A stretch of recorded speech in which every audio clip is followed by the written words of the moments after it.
আইনগতভাবে বলা আছে যে তাদের কার্যক্রম নিষিদ্ধ, সেইভাবেই এটাকে দেখা হবে।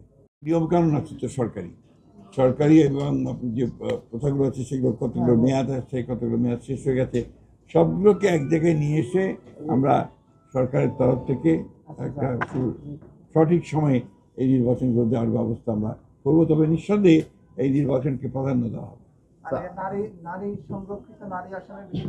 এটা তো আপনার পার্লামেন্টের সিদ্ধান্ত হবে, আপনার যেটা হওয়ার পার্লামেন্টের।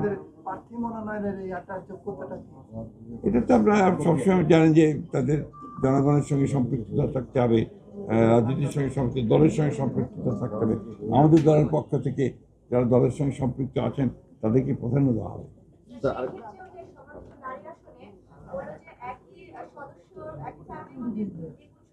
এটা এখনই কিছু বলা যাবে না, আমি সেরকম কোনো সিদ্ধান্ত হয়নি।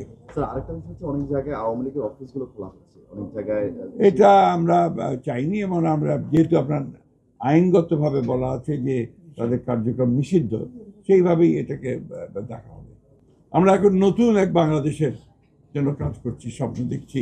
আমাদের নেতা, আমাদের তরুণ নেতা, আমাদের দলের চেয়ারম্যান এবং বর্তমান প্রধানমন্ত্রী তারেক রহমান সাহেবের নেতৃত্বে, এবং অতি অল্প সময়ের মধ্যেই তিনি যে দেশের মানুষের মধ্যে যে একটা অবস্থান করে নিয়েছেন, যে তিনি কাজ করে শুরু করেছেন এবং কাজ করবেন, এবং তার বিভিন্ন কর্মপদ্ধতিতে সেটাই প্রমাণিত হচ্ছে।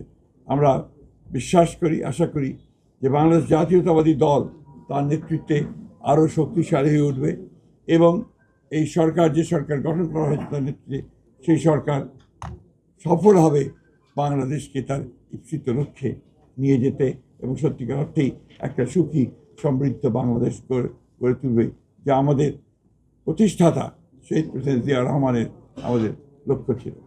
আমরা আশা করব যে আমাদের বাংলাদেশের সব মানুষ আমাদের দলকে সহায়তা করবে পূর্বের মতো সবসময়।